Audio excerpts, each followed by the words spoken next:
এটা হচ্ছে আমার ছাদ বাগানে ইউনিক ভ্যারাইটির মধ্যে একটা ফুল। এটা হচ্ছে ইকুয়েডোরিয়ান পালোরা, যেটা হচ্ছে পৃথিবীর মধ্যে সবথেকে মিষ্টি ড্রাগন। তার পরাগায়ন করবো। এটা সেলফ পলিনেটেড ভ্যারাইটি যদিও, তো পরাগায়ন করলে বেটার হবে। দেখি ভেতর অবস্থা, ফুলটা তো ফুটবে। এটা হচ্ছে নর্মালি আমাদের যে ফুলগুলো হয়, রেড আছে, ইয়েলো আছে, হোয়াইট আছে, তার সঙ্গে ম্যাচই করবে না।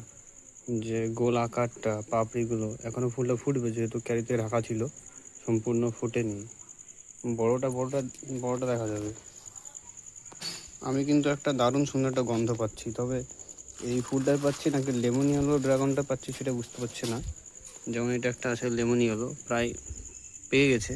আমার তো মনে হয় ফুলটাই সেন্ট, যা মনে হচ্ছে। দারুণ সুন্দর ফুল। সেরকম আসনটা গ্রুপের আছে 1 2 3 4 5, তারপরে এক্স আছে ভ্যারাইটি।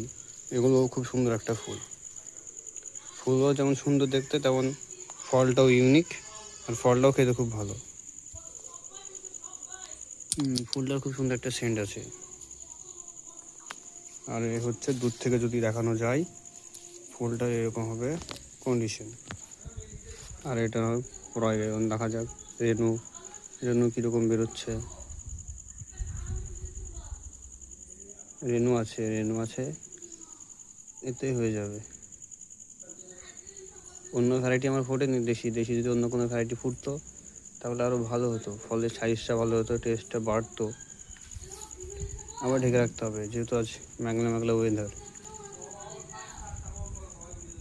তো শখের একটা ভ্যারাইটি ছিল অনেকগুলো, সব বিক্রি করে ফেলেছি। আপাতত অন্তত এটা রেখেছি নিজের জন্য, আবার কালেকশন করব শীতের পর। বিদেশিগুলো তো এটাই মজা, দেখতে যেমন সুন্দর, খেতেও ভালো, ইউনিক।